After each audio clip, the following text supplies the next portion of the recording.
반갑습니다. 저는 이제 충북지역장 김선우 목사라고 하고요.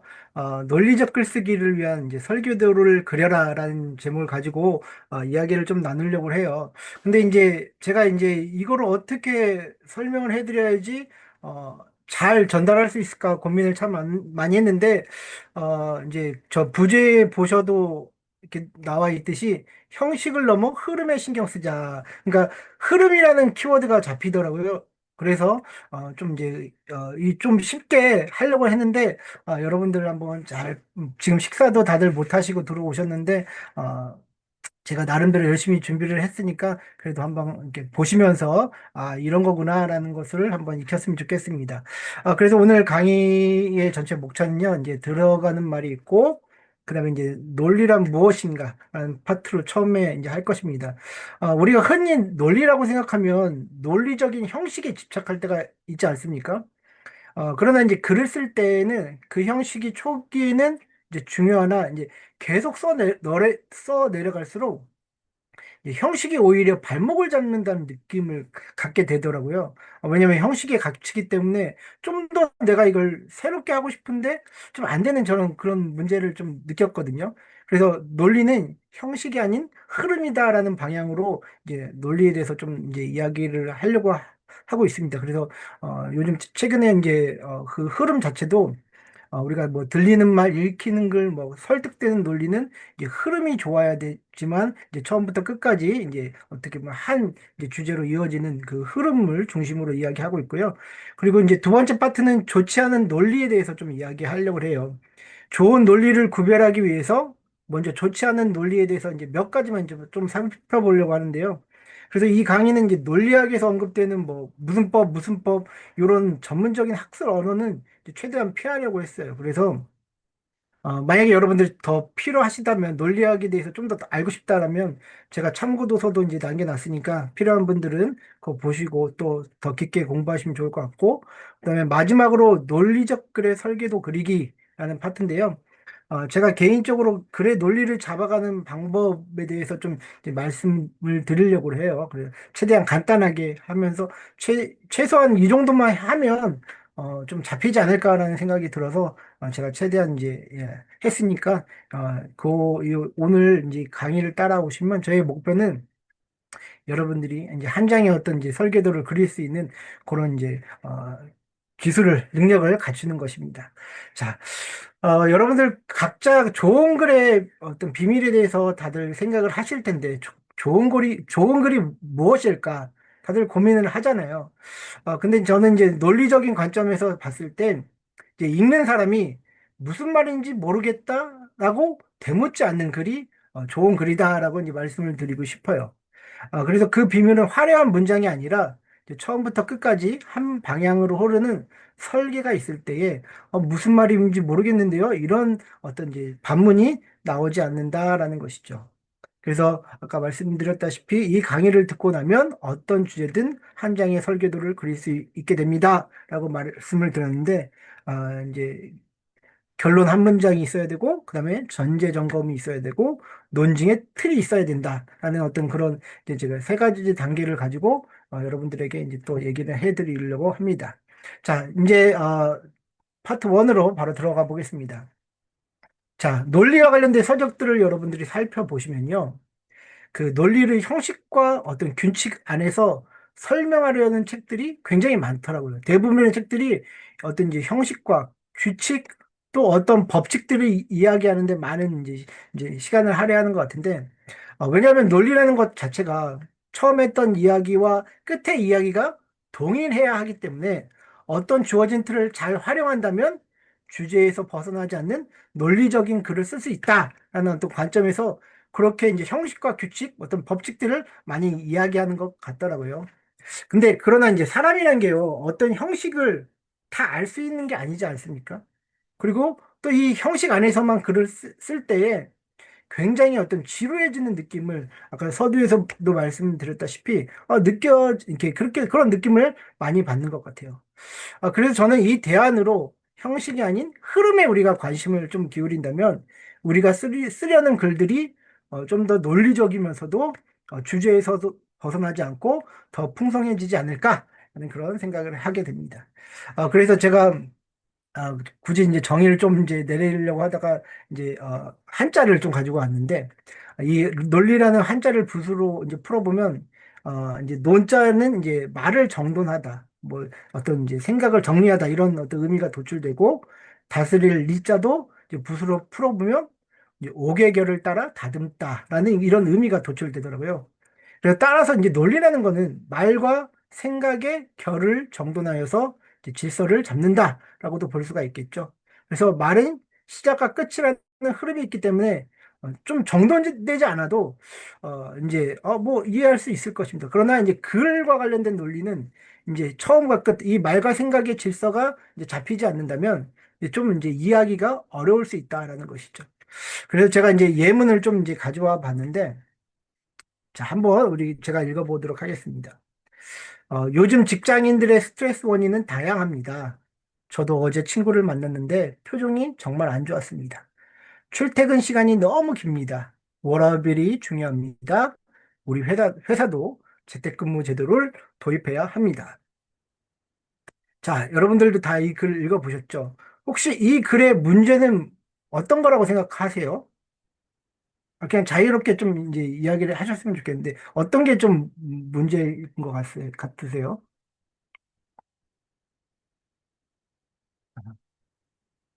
제가 이제 말씀드리면 일단은 이제 재료는 좋아요. 뭐 스트레스, 뭐 친구, 출퇴근, 워라밸, 재택근무 이런 어떤 재료는 좋은데 근데 설계가 되지 않아서 이 흐름이 좀 이렇게 무너졌다라는 것이죠. 예를 들면 뭐 친구 이야기는 지금 나왔는데 친구 이야기는 또 어디로 갔는지 차라리 친구 이야기를 끌고 갔으면 흐름은 살았을 텐데 친구 이야기가 사라지고 또 워라밸과 재택근무는 어떻게 연결되는지 보이지 않는다라는 것이죠. 자, 반면에 이제 흐름이 살아있는 글 제가 한번 읽어보도록 하겠습니다. 직장인들의 출퇴근 시간을 줄이는 대책이 마련되어야 합니다. 최근 3년간 직장인 이직 사유 1위는 긴 출퇴근 시간이었습니다. 통근에 하루 평균 2시간을 쓴 직원은 업무 만족도와 생산성이 모두 떨어진다는 조사 결과가 있습니다. 답은 분명합니다. 통근 부담을 줄여 직원의 시간을 돌려주는 것입니다. 주 2일 재택근무 제도 도입은 그 첫 걸음입니다. 자, 이 글을 보시면 주장이 있고요. 또 이유도 있고요. 근거도 있고요. 결론도 있고 또 적용이라는 흐름이 있죠. 듣는 사람이 아까보다 좀 더 이해하기가 좀 분명하다는 장점이 있습니다. 그리고 이런 식으로 말하는 이들을 보통 우리는 논리적이다라고 이야기를 한다라는 것이죠. 그래서 논리적 사고라는 것, 논리적으로 우리가 이제 표현한다는 것, 이거는 거창한 것이 아니라 의견 플러스 이유가 있을 때 어떤 논리가 생긴다라는 것이죠. 예를 들면 여러분들 그런 말 자주 하지 않습니까? 난 저 집밥은 맛이 없더라. 그럼 친구가 왜 나는 맛 좋던데? 아니 몰라 그냥 처음부터 아닌 것 같았어. 뭐 이런 식으로 얘기하던거나 아니면 야 나는 쟤 좀 별로더라. 왜 난 쟤 괜찮던데? 아이 몰라 그냥 별로야. 뭐 이런 식으로 이제 표현을 했을 때 어, 야, 그건 네 생각이지라고 반응을 이렇게 불러올 수 있죠. 그러니까 주장은 있지만 이유가 없는 것. 그거는 무엇이다? 그냥 개인적인 사견일 뿐이다. 의견일 뿐이다. 그래서 논리적 사고는 거창한 게 아니라 주장과 또 분명한 이유가 있으면 그것이 이제 논리적으로 사고하는 이제 방식이다라고 먼저 이해를 해주시면 좋겠습니다.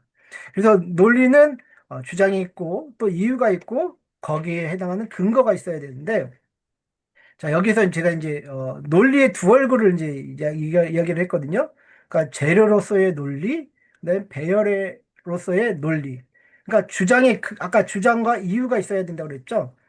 그다음에 이제 이 근거를 잘 돼야 되는데 이 근거도 이제 어떻게 배열하느냐에 따라 뭐 근거를 먼저 이야기한다든지 아니면 주장을 먼저 이야기한다든지 이렇게 배열이 또 잘 되면 그 글마다 어떤 이제 분위기가 확 달라지는 것을 여러분들 느끼게 되실 것이에요. 그래서 이제 재료도 중요하지만 배열도 중요하다. 그래서 우리 원장님이 항상 강조하신 게 구성에 신경을 많이 써야 된다 이렇게 얘기를 하시거든요. 그게 바로 이 배열이로서의 논리다라고 이야기를 하는 것입니다. 그래서 제가 또 예문을 좀 가져와 봤어요. 이거 이제 그 김도희 원장님께서 쓰신 이제 글인데 제가 한번 읽어보도록 하겠습니다. 이제 그 챕터의 제목이 이제 다르되 확 달라야 한다. 그리고 소제목이 좀 더의 삶이다. 그 내용이 괴테의 묘비명이 좀 더 빛을 이다. 인생은 좀 더가 필요하다. 그 중에서도 좀 더가 가장 필요한 것이 독서다. 그리스도인에게 특히 독서는 좀 더다. 중학교 국어 교사이자 워킹맘인 강수연이 쓴 미라클 독서법을 읽으며 한 가지 소원을 품었다. 그 책에 다음과 같은 글이 있었기 때문이다. 천만 관객은 있어도 천만 독자는 드물다. 오늘 영화나 한 편 볼까라는 말은 있어도 오늘 책이나 한 권 읽을까라는 말은 없다. 맞는 말이었다. 가족이 함께 영화 관람하는 기회는 가져도 가족이 함께 독서하는 기회를 가지는 가정은 거의 없다. 그리스도인이 괴테의 묘비명이 좀 더 빛을 이듯이 좀 더 독서가 되었으면 하는 마음이 간절하다. 괴테는 좀 더 빛을 보고자 했다. 그리스도인은 좀 더 하나님을 알고자 해야 한다. 좀 더 사람과 세상을 알고자 해야 한다. 그러려면 독서가 뒤따라야 한다. 하나님과 인간, 그리고 세상을 좀 더 알려면 책과 지금보다 더 가까워져야 한다. 더 나아가 온 가족이, 온 교회가 오늘 책이나 한 권 읽을까를 말할 수 있는 분위기가 만들어져야 한다. 자, 이렇게 글을 쓰셨는데, 자, 여러분들이 만약에 그리스도인들의 어떤 독서라는 주제를 글을 쓴다고 하시면 어떻게 쓰실 것 같아요? 저는 이제 이걸 보면서, 만약에 내가 글을 안 배운 상태에서 글을 썼다면 저는 이렇게 썼을 것 같아요. 그리스도인들은 독서를 해야 합니다. 그리고 뭐 그 이유는 그리스도인들의 독서량이 너무 적기 때문입니다.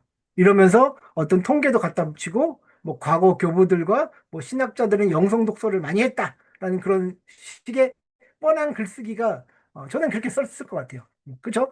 보통 이렇게 이제 우리가 이제 서론 본론 결론에 익숙한 우리 목회자들은 이런 식으로 글을 많이 쓴다 이거죠. 근데 이제 김도희 원장님의 이 글을 보면 지금 어떻게 합니까? 명문장으로 일단 먼저 딱 이제 때리기 나는 것 좀 그렇고 명문장으로 시작을 하죠. 그리고 괴테의 묘비명과 그리스도인이 좀 더 독서를 해야 된다는 그 좀 더라는 어떤 키워드를 가지고 이 개념적인 글쓰기를 지금 이어가시는 것을 볼 수가 있습니다. 그래서 따라서 좋은 글은 재료도 중요하지만 또 배열이 모두 이제 살아있을 때 정말 멋진 글이 될 수 있다라는 것이죠. 재료가 부실하면 어떻게 보면 근거가 약하기 때문에 설득이 되지 않고 또 배열이 엉성하면 이제 지루해지거나 따라가기 힘들 어떤 그런 문제가 있습니다. 그래서 우리가 그릴 설계도란 결국 이 둘을 동시에 챙기는 도면이 되어야 한다라고 이제 말씀을 드리는 것입니다. 그렇죠. 그래서 우리가 이제 재료도 중요하게 생각하고 배열도 중요하게 생각해야 된다라는 말씀을 드리는 것입니다. 자, 그 다음에 이제 좋지 않은 논리. 이제 다섯 가지 이야기를 좀 이렇게 하려고 하는데요. 첫 번째 이제 감정은 옷, 근거는 뼈대 이렇게 되는데요. 자, 여러분들 논리적 글쓰기가 꼭 차갑고 기계적으로 이제 어떤 이성을 막 하게 이제 하는 어떤 그런 글쓰기야 한다라는 오해가 있는데 저는 그렇지 않다고 보거든요. 우리가 글을 쓰는 이유는 결국 사람을 움직이기 위해서고 사람은 이성과 감정 어떻게 보면 두 가지가 다 존재하기 때문에 좋은 글은 또 감정도 외면하지 않는다라고 생각이 들어요. 그러나 이제 감정은 어떻게 보면 주관적이잖아요. 내가 슬프다고 해서 상대까지도 슬퍼지는 것은 아닙니다. 그래서 감정은 글의 색깔이 빛나게 할 수는 있어도 뼈대가 될 수 없다라는 것이죠. 뼈대는 더 많은 사람이 함께 동의할 수 있는 객관적인 근거가 필요하다라는 것이죠. 그래서 감정만 이제 호소하는 논리는 좋지 않다라는 것을 이제 이야기해드리고 싶어요. 그래서 여기서 보시면 감정만 있는 글, 이번 정책은 정말 끔찍하다. 너무 화가 나서 잠이 안 온다. 이런 식이라면 나라가 어떻게 되겠는가? 모두가 분노해야 한다. 이거는 어떤지 뭐 집회나 뭐 이럴 때 참 좋겠죠. 근데 그래서 감정적인 이런 얘기만 쓴다면 그건 논리적이지 않다라는 것이죠.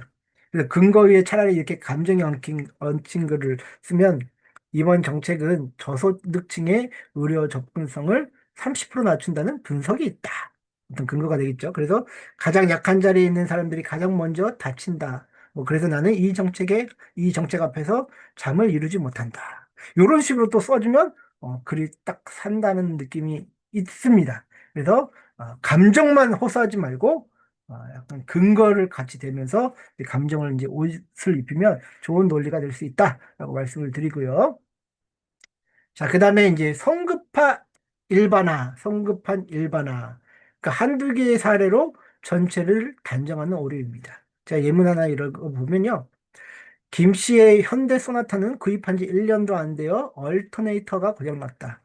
박 씨의 현대 그랜저는 6개월 만에 트랜스미션에 문제가 생겼다. 요즘 현대 자동차는 형편없는 차들이 분명하다. 자, 예문에서 이제 두 가지 사례를 가지고 이제 현대 자동차의 모든 자동차가 이제 좋지 않다는 평가를 내리고 있죠. 그런데 이제 수천 대를 생산하는 이 자동차 생산량을 감안할 때 위의 사례는 이제 적절한 결론이라고 보기에는 이제 불충분하다라는 것이죠.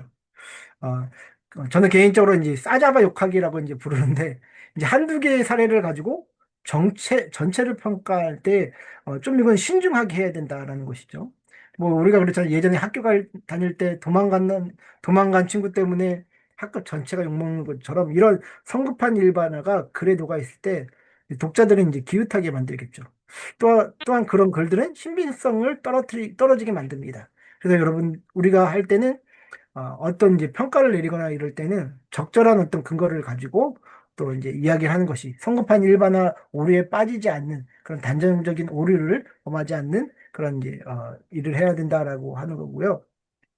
자, 그다음에 이제 인신공격 오류입니다. 주장이 아니라 이제 주장하는 사람을 공격하는 것이죠. 저 뭐 예문에 이렇게 있는데 그 사람은 이혼한 적이 없다. 그러므로 그가 말하는 가정교육은 들을 가치가 없다. 자, 이것을 봤을 때에 이제 우리가 흔히 그런 얘기 하잖아요. 메시지가 아니라 메신저를 공격하는 논증. 그게 바로 이런 어떤 인신공격 오류다라는 것이죠. 이런 어떤 이제 논리나 이제 토론을 가장 많이 하는 게 저는 정치인들이라고 하는 생각을 드는데 이런 인신공격적인 오류가 굉장히 많습니다. 생각보다. 그래서 우리도 이런 거에 빠지지 않도록 이제 우리가 좀 이렇게 주의를 해야 된다라고 말씀드리고 자, 그 다음에 같은 맥락에서 또 허수아비 논증이라는 게 있어요. 그러니까 상대 주장을 일부러 약하게 비틀어서 이제 공격하는 어떤 그런 것이죠. 그러니까 이제 우리가 이렇게 토론이나 이제 이야기를 할 때 이제 뭐 쟁점이라는 게 있잖아요. 글을 쓸 때도 어떤 논점이라는 게 있고. 근데 요것이 아니라 그것을 벗어난 허상을 만들어서 이제 그걸 비판하고 뭐 공격하는 방식에서 많이 발견되는데요. 자, 이제 이 허수아비 논증 이제의 예문 하나 좀 가져오면 자, 서양 오랑캐가 침범했을 때 싸우지 않으면 곧 화친이며 화친을 주장하는 것은 곧 나라를 파는 것이다. 자, 여러분들 이 글을 봤을 때 이제 어떤 결기가 좀 느껴지죠. 그런데 이제 화친을 주장하는 것과 나라를 파는 것과 동일시하고 있다는 것이 지금 좀 문제예요. 왜냐하면 화친을 주장하는 사람들은 피해 손실이 너무 클 것이 두려워서 이제 화친을 주장할 수도 있죠. 또한 싸워봤자 이기지 못한 상대라면 일단 화친을 하고 후위를 도모하는 것이 전 더 지혜로운 것이라고 생각이 들거든요. 그러나 여기서는 화친을 주장하는 사람들이 실제로 나라를 팔자 이렇게 한 것이 아닌데 그들의 입장을 그냥 매국이라는 어떤 극단적 명제로 바꿔서 공격했다라는 것이죠. 자, 요건 좀 중요해서 제가 하나 더 예문을 가져가 봤는데, 자, 여기 예문 하나 더 보시면, 정경련은 정부가 기업 경영에 대해 지나치게 간섭하지 말라고 주장한다. 명백히 정경련의 입장은 정부의 역할을 부인하는 것이다. 정부가 없다면 국방은 누가 담당할 것이며, 사회 질서를 유지하기 위해 치안과 법 집행은 누가 할 것인가?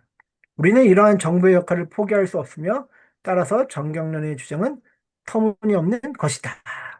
자, 이런 어떤 이제 주장을 하고 있는데, 자, 여기서 문제가 되는 게 무엇인 것 같아요?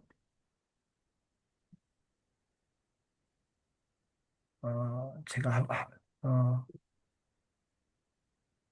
우리 박혜정 선교사님 한번, 얘기해 줄 수 있으십니까? 저만 얘기하니까 지금 목이 너무 아파가지고. 아니, 일단은 음, 딱 보니까요. 그냥 다 맞는 말인 것 같거든요.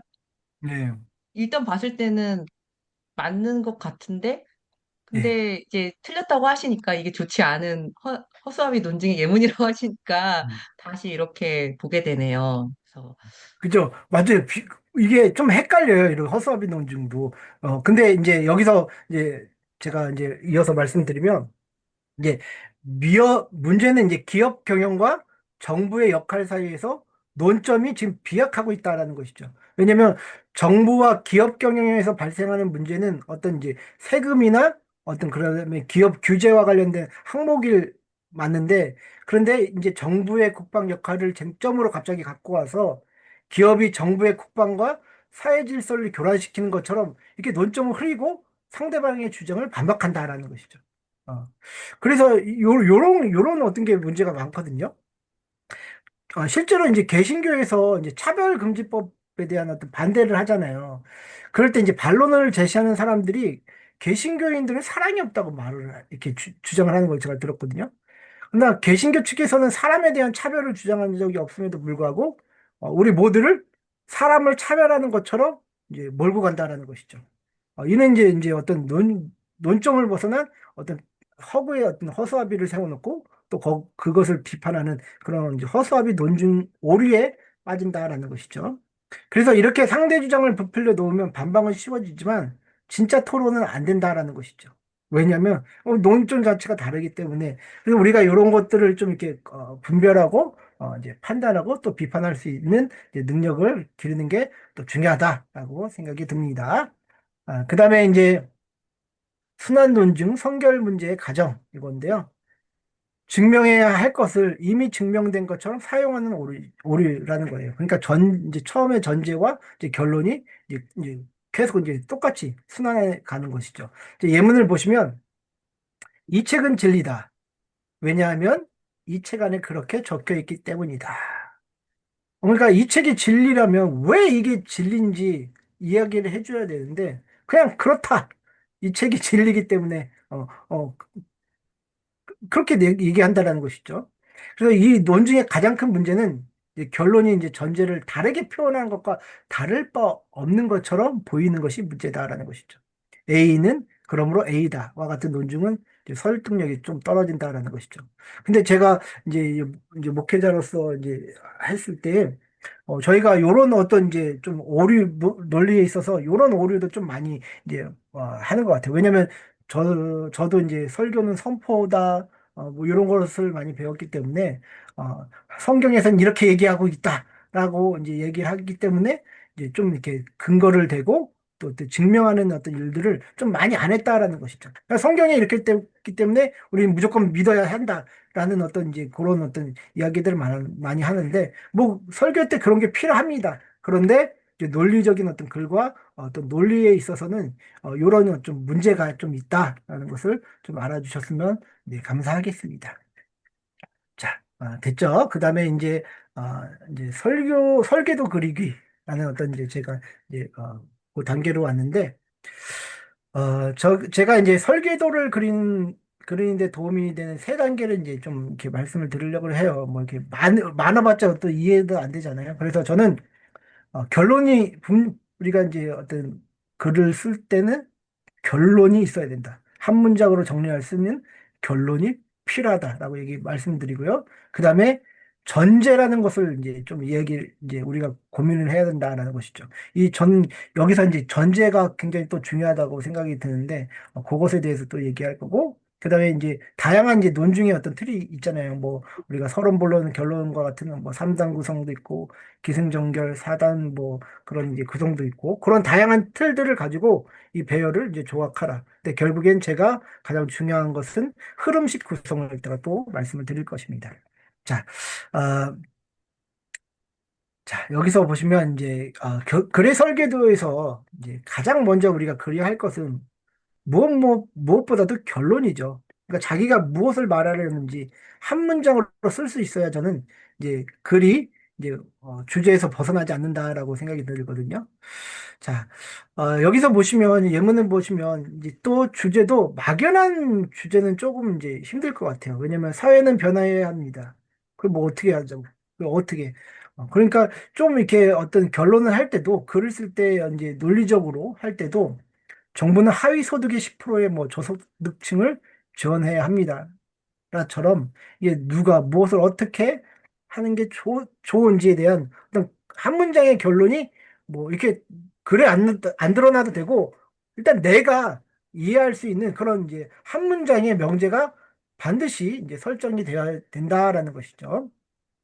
그래서 여기 이제 사회는 변화해야 합니다. 요거는 어떻게 보면 이제 주제입니다. 주제. 그러나 한 문장의 결론은 이제 좀 더 이제 세부적으로 이야기하면 명제라고 할 수 있겠죠. 그래서 이제 좀 이것을 이제 헷갈리지 않았으면 좋겠어요. 그래서 여러분 우리가 이제 글 쓸 때 내 결론은 한 문장으로 했을 때 어떤 것인가라는 것에 이제 답을 할 수 있어야 되고 그러면 그 어떤 결론, 그 나의 어떤 이게 생각, 주장에 대해서 왜냐하면을 붙여서 답할 수 있는가? 왜냐하면 그것이 바로 어떻게 보면 논증의 틀이 되기 때문에 이유죠 한마디로 이유가 붙는 거기 때문에 그렇게 이야기할 수 있는가? 그리고 또 한 단계 더 들어가서 누가 무엇을 어떻게가 들어가 있는가라고 하면 굉장히 이제 어떻게 보면 이제 결론을 한 문장으로 정리했을 때 이제 좋은 어떤 이제 한 문장이 될 수 있지 않을까라는 것을 저는 생각을 하게 되었습니다. 그래서 저도 이제 글을 쓸다가 막히고 내가 무슨 글을 쓸지 모를 때에 항상 이 한 문장으로 정리를 하는 습관을 들여보거든요. 그러면 답이 나오더라고요. 아, 내가, 이게 뭔가 내가 쓸 어떤 방향이 안 잡혀 있어가지고 글을 쓰는데 이게 막 혼란스럽구나라는 게 정리가 되더라고요. 그래서 여러분 꼭 한 문장으로 이제 정리하고 하는 습관들, 글 쓰기 전에 여러분도 한번 이제 생각을 해보시고요. 자, 그 다음에 이제 전제를 점검하라라고 했습니다. 여러분들 결론이 정해져 있다면 그 결론이 서 있는 이 바탕이 무엇인지 점검할 차례이거든요. 이제 논리학 관련된 책들을 보면 뭐 추론을 이제 증명한다 막 그런 얘기를 많이 하잖아요. 그게 우리는 또 이제 논증한다라는 얘기인데 결국엔 이제 추론은 어떤 전제 위에서 그것을 이제 이야기를 펼쳐나갈 때에 그 추론이 이제 내가 이제 추론했던 것들이 이제 이제 증명되는 어떤 그 단계를 밟아라 이런 소리인데 우리가 이제 어, 결론이 서 있는 이 바닥을 이제 점검을 할 때 굉장히 유익되는 것들이 많더라고요. 특히 여기는 뭐 이게 사실적 전제, 가치적 전제, 총중적 뭐 전제, 제가 이거 얘기를 했는데 이건 이제 들어서 조금 이제 요런 게 있다라는 거 여러분들이 좀 알으셨으면 좋겠고 예를 들어서 제가 이번에 이제 요 글을 제가 이제 앞으로 출간될 설교 트렌드 2027에 이제 제가 좀 쓴 부분인데 제목이 이제 말씀으로 세상적 욕망이 재설정되어야 한다라는 제목이에요. 그런데 이제 이 글을 쓰면서 제가 참 고민이 많았거든요. 왜냐면 이제 기존에 가지고 있던 방식으로 글을 쓰면 글이 굉장히 단순하고 뻔한 글이 될 것 같더라고요. 말씀으로 세상적 욕망이 재설정되어야 한다. 뭐 말씀으로 뭐 욕망을 없애거나 아니면 억압하거나 뭐 다른 생각을 하거나 뭐 하나님의 은혜만 바라보거나 뭐 이런 어떤 그냥 뻔한 글이 될 것 같더라고요. 그런데 이제 기독교적인 시각에서 욕망은 이제 옳지 않은 것이죠. 그러나 현대인들의 관점에서 생각을 했을 때 어쩌면 이제 청중의 전제를 생각한 거죠. 현대인들의 관점에서 생각했을 때 또 욕망이 필요한 것이라고 얘기를 해요. 그래서 이제 원어적 용례를 살펴보다 보니까 욕망이 중립적인 단어로 이제 쓰여져 왔다는 것을 이제 많이 이제 제가 발견을 하게 됐거든요. 그래서 욕망은 중립적인 것이다라는 어떤 이제 제 한 문장을 가지고 이제 그 글을 좀 써게 되었는데 저는 이 전제를 다루는 것이 굉장히 중요하다라는 것을 왜 말씀을 드린다면 사람들은 어떤 일반적인 가치나 사고를 뒤집을 수 있는 방법은 이 전제를 고려할 때 저는 발생한다라고 생각이 들거든요. 그래서 이제 전제를 점검하면 새로운 아이디어가 생기더라고요. 네? 그죠? 많은 글들이 일반적인 논의에서 끝나는 이유는 내 생각만 이야기하기 때문에. 근데 전제를 생각할 때 이 가치 판단에서 이것이 옳고 그렇다라는 것 중에서 내가 이것을 선택할 수 있고, 또 청중들은 이렇게 생각하는데 나는 이렇게 생각하는구나. 그러면 청중의 입장에서 쓸까? 아니면 청중들을 설득시킬까?라는 것도 그런 어떤지 그런 생각을 할 수가 있기 때문에 새로운 아이디어가 좀 이제 생기더라고요. 자, 그다음에 이제 반론을 미리 반박할 수 있어요. 그러니까 논증 관련된 책들을 보면 또뭐 반론을 이제 글 속에서 제시를 해주면 더 좋은 논리적 글이 된다라고 얘기를 하는데, 반론을 미리 반박할 수 있는 거는 저는 전제를 생각했을 때에 이게 가치적으로 옳으냐 그러냐, 아니면 뭐 세상 사람들은 이렇게 생각하고 뭐 기독교인들은 이렇게 생각하는데 거기에 대한 어떤 이제 반론을 이제 반박을 할 수 있는 어떤 이제 그 생각의 틀이 마련되더라고요. 그리고 저는 이 전제를 점검할 때 글의 소재가 모이더라고요. 어, 아까 뭐 욕망에 관한 글을 쓸 때에 그럼 제가 이제 저는 이제 기독교인이고 목사였으니까 욕망은 나쁜 거라고만 이제 생각했는데, 그렇다면 이 욕망이 중립적인 것을 이야기를 하면서 어, 욕망의 문제가 아니라 결국에는 그 욕망을 다스리지 못하는 인간의 어떤 그런 문제다라고 이제 쓰고 싶었거든요.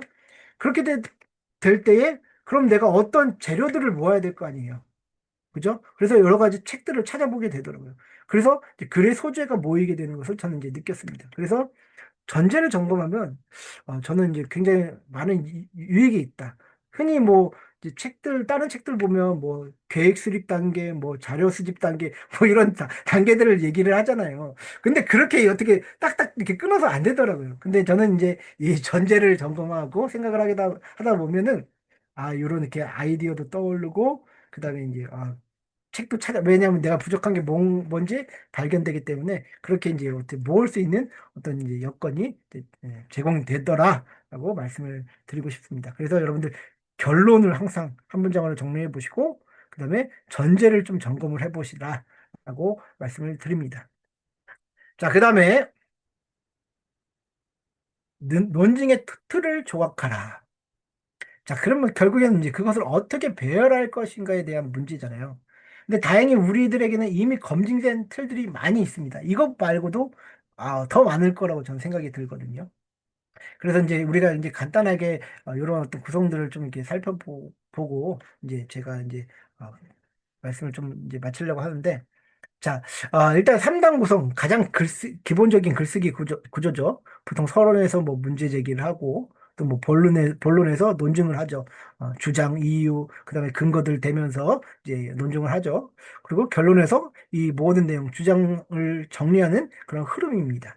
그래서 대한민국에서 이 3단 구성 모르면 간첩일 수도 있죠. 그만큼 이 3단 구성은 가장 기본적인 글쓰기 구조고, 이제 뭐 이렇게 학술적인 논문에 많이 등장하는 이제 구성이고요.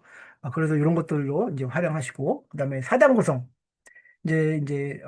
기승전결과 관련된 이제 건데요. 기는 이제 주제를 일으키는 단락이라고 합니다. 일으킬 기라고 뭐 얘기를 하더라고요. 그다음에 이제 승은 이 기에서 일으켜 세운 주제를 이제 발전시키는 단계래요. 그래서 이제 이을 승자라고 얘기를 합니다. 그래서 기를 이어가는, 그래서 비슷한 이야기로 앞에서 튀어나오는 주제를 이어가는 이제 단락이고요. 자, 여기서 전의 단계는 장면과 어떤 메시지를 좀 새롭게 전환시키는 이제 단계예요. 그래서 장면 전환이나 반전을 하는 구간이라고 하는데, 독자들에게 좀 이렇게 너무 이렇게 뭐 긴장된 어떤지 그걸로 가면 좀 힘드니까 독자들에게 쉴 여유를 주면서 약간 딴 이야기를 한다고 합니다. 주제에서 완전히 벗어난 얘기를 한다면 돌아오기가 쉽지 않기 때문에, 그래서 약간 딴 이야기를 해야지 완전 이상한 주제에 벗어난 이야기를 하면 안 된다라고 얘기를 해요. 그래서 또 결은 이제 맺는다는 뜻이 있고요. 그래서 어설프게 아니라 이제 꽁꽁 잘 자기가 이야기하고자 했던 모든 것들을 잘 매듭짓는 부분이 바로 이 기승전 결의 어떤 이제 단계다라고 얘기를 해요. 저는 이 방법을 이제 그 박종인 씨가 쓴 기자의 글쓰기 거기서 이제 좀 더 자세히 알게 되었는데, 그 자세히 알고 싶으면 이제 그 책을 보시면 좀 도움이 되지 않을까라고 말씀을 드립니다. 자, 그다음에 5단 구성부터는 이제 어떤 이제 소설이나 이야기식 어떤 구성에서 많이 나오는 이제 단계인데, 이제 발단이 있죠. 그다음에 전개가 있습니다. 위기가 있고, 절정이 있고 결말입니다. 아주 클래식한 어떤 이제 소설적 구성을 우리가 여기서 볼 수가 있죠. 그래서 이렇게 5단 구성도 있고요. 그 다음에 6단 구성도 있더라고요. 자, 여기서 말하는 이제 그 의도, 그다음에 의도의 장애. 여기서 장애는 이제 한자어로 이제 막을 장자에 해칠 해자라고 하던데요. 앞을 가로막는 방해물이나 걸림돌, 장애물이 있다는 뜻이래요. 그래서 이 작법은 이제 뭐 일본식 시나리오라고 이제 얘기를 많이 하던데, 아무튼 이제 첫 번째 이제 주인공의 어떤 이제 의도가 있겠죠. 근데 그 의도가 갑자기 막히는 어떤 이제 단계가 의도의 장애고, 근데 이 막힌 것을 뚫고 다시 뭔가를 이제 극복을 해 나갑니다. 근데 또 다른 새로운 위기가 나타나고, 근데 또 이것을 이제 극복하는 어떤 그런 이제 단계다라고 얘기를 하는데, 그래서 이제 뭐 제가 예전에 이제 뭐 떴다 장보리였나 뭐 그런 이제 드라마가 봤는데, 주인공이 이제 굉장히 이제 힘들게 자랐는데, 이제 거우 뭐 어렵게 자라서 좀 이렇게 괜찮아졌어요, 생활이. 근데 이제 좀 다시 살아가다가 또 위기가 와요. 왜냐면 못된 어떤 이제 여자애 때문에 계속 이제 위기를 맞게 되는 것이죠. 근데 이 알고 보니까 이 주인공이 굉장히 재벌집의 어떤 이제 그 사모님의 딸이었던 거예요. 근데 그 못된 그 여자는 이제 그 사실을 알고, 얘가 이제 그 회장님의 딸로 밝혀지지 않도록 계속 이제 방해를 하고 하면서 괴롭 위기가 생기고 뭐 어떤 그런 어떤 내용들이 있더라고요. 그래서 이런 6단 구성도 있다라고 하고요. 그다음에 이제 7단 구성도 있더라고요. 뭐 이야기의 시작. 요즘에는 뭐 그런 방식도 있잖아요. 뭐 그 영화를 볼 때 갑자기 막 과거의 어떤 이제 현재 장면이 딱 나타나서 얘를 죽일까 말까 하는 그런 어떤 지금 장면을 갑자기 뜬금없이 시작을 해요. 근데 갑자기 이 장면이 바뀌어서 뭐 해설을 하고 왜 이런 선택을 하게 됐는지, 어떤 그런 과거의 이야기 스토리들이 쫙 이어지면서 마지막으로 그 첫 장면과 다시 이어지는 어떤 그런 어떤 식의 어떤 구성도 있더라고요. 이처럼 이렇게 7단 구성의 어떤 이제 그런 이제 논중의 구성 틀이 있다라고 말씀을 드리고요. 그다음에 피라미드 구성도 있더라고요. 이건 이제 바바라 민토가 이제 주장하는 건데, 어, 결론을 가장 위에 이제 쓰고 그 아래 해당하는 이제 근거들을 이제 조각하는 건데, 자, 예를 들면 뭐 이런 것들이 있습니다. 뭐 자녀들에게 스마트폰을 언제 사줘야 하는가라는 어떤 질문에 초등학교 시기 피처폰, 뭐 중학교 시기는 스마트폰이 적절하다. 뭐 이런 어떤 이제 그런 결론 먼저 말하고, 그 하위의 목록에는 이제 근거들을 그룹지어 이제 얘기를 하는 것인데요. 그러니까 이제 주제와 결론이 명확할 때는 그냥 탑다운 방식으로 위에서 아래부터 그냥 쭉 하면 되고, 만약에 자료는 많은데 결론이 안 잡힐 때는 이제 이 흩어진 자료들을 이제 그룹화 시키는 것이 또 중요하다라고 얘기를 해요. 그래서 이제 결론이 무엇인가 최종적으로 이걸 뽑아내는 것이 이제 중요하다 얘기를 하는 건데, 이것도 이제 필요하시면 더 자세히 알고 싶으시면 그 논리의 기술이라는 책이 있거든요. 바바라 민트의. 근데 요 정도만 이제 이해해도 이제, 처음에 가장 중요한 게 이제 결론이고, 그 하위 목록에는 이제 거기에 따른 이제 근거고, 그 또 근거들은 항상 중요한 게 무엇이냐? 이제 그 종류별로 다 잘 이렇게 분류를 해서 이제 이야기하는 것이 중요하다라고 말씀을 드리는 것입니다. 그리고 이제 제가 이제 가장 이제 이야기하고 싶은 게, 이 제목 중심의 흐른식 구성이라는 거예요. 이제 김도인 원장님이 이제 추천하는 글쓰기 방식이고, 또 아트 회원들이 이런 글쓰기 방식으로 이제 이런 글쓰기를 쓸 수 있도록 이제 훈련하고 있거든요. 그래서 제목 중심의 이제 흐름식 구성이라는 용어가 이제 실제 있는지도 모르겠어요. 이제 이건 저희 원장님께서 우리 가르치시는 방식을 가지고 제가 이제 나름대로 붙여서 이름을 붙여본 건데, 이러한 글쓰기의 논증 방식은 어떻게 보면 제목이 곧 글의 주제가 된다라고 말씀을 드릴 수 있을 것 같아요. 그리고 이후 자기가 쓰고 싶은 주제에 의해 소제목이 이제 작성되고, 그 작성된 소제목 하에서 글을 써내려가는 방식이다라는 건데요. 제가 하나의 어떤 이제 그 틀을 좀 이렇게 얘기해 드리면, 이제 이거는 이제 박계정, 김도인 작가님이 쓴 책 쓰기는 나를 쓰기다라는 책에서 이제 제가 가지고 온 건데 챕터 이제 챕터 2의 세 번째 글을 보니까 갑자기 이제 글쓰기를 버려라라는 어떤 제목이 주제가 딱 나오더라고요. 뭐야? 그랬더니 책 쓰기와 또 글쓰기는 다르다라는 어떤 이제 소제목이 있고 또 그 소제목은 글쓰기를 버릴 때 책 쓰기에 도전할 수 있다라는 내용이 나오고 또 그 다음에는 글쓰기는 여가 쓰기라면 책 쓰기는 생존 쓰기다라는 또 소제목이 나오고 글쓰기는 누구나 할 수 있지만 책 쓰기는 도전하는 사람은 할 수 있다. 그리고 책을 쓰면 교양인이 된다라고 이렇게 되어 있잖아요. 그래서 이 글의 제목만 봐도 우리가 뭐지? 왜 글쓰기를 버려야 하지? 이런 질문이 나오잖아요. 그럴 때 이제 책 쓰기는 글쓰기와 다르다는 것을 이제 논증을 하십니다. 그다음에 글쓰기를 버릴 때 그러면 어떻게 이제 버리는 것에 대한 이제 어떤 질문이 나오잖아요. 그것을 또 이제 논증하시고 그다음에 그렇게 된다면 책을 쓰면 이제 우리 모두가 뭐 교양인이 될 수 있다라는 어떤 그런 식으로 해서 이제 마무리를 짓거든요. 그래서 제목 중심의 흐름식 구성은 굉장히 자유도가 높아요. 어떤 다른 뭐 서론본론 결론이나 뭐 이런 어떤 이제 다른 이제 그런 구성에는 자유도가 좀 높지 않다라는 느낌이 들거든요. 근데 요런 이제 흐름식 구성을 이제 쓰면 글의 내용 안에 뭐 유비도 들어가고 뭐 대비도 들어가고 뭐 개념적 글쓰기도 막 쓸 수 있고 아니 뭐 통계도 집어넣을 수도 있고 좀 이게 쓰기에 좀 자유도가 높고 또 이제 처음부터 끝까지 하려고 하는 어떤 이야기가 이제 분명하기 때문에 그 흐름이 잘 나타나기 때문에 이 흐름식 구성이 굉장히 좋더라고요. 그래서 요즘 많이들 쓰시는 글쓰기 방식이 이런 글쓰기다라고 얘기를 하시는 것 같아요. 그래서 만약에 이런 흐름식 구성이 아까 뭐 피라미드식 구성으로 바뀌면 또 글이 바뀌지 않을까요? 그죠? 그래서 구성이 중요한 것이 중요하다는 것은 아무리 강조해도 모자르지 않다라는 것이죠. 그래서 이제 정리를 하자면 이 세 질문에 답할 수 있다면 당신 글은 이미 논리적 흐름을 갖춘 글입니다라고 말씀드립니다.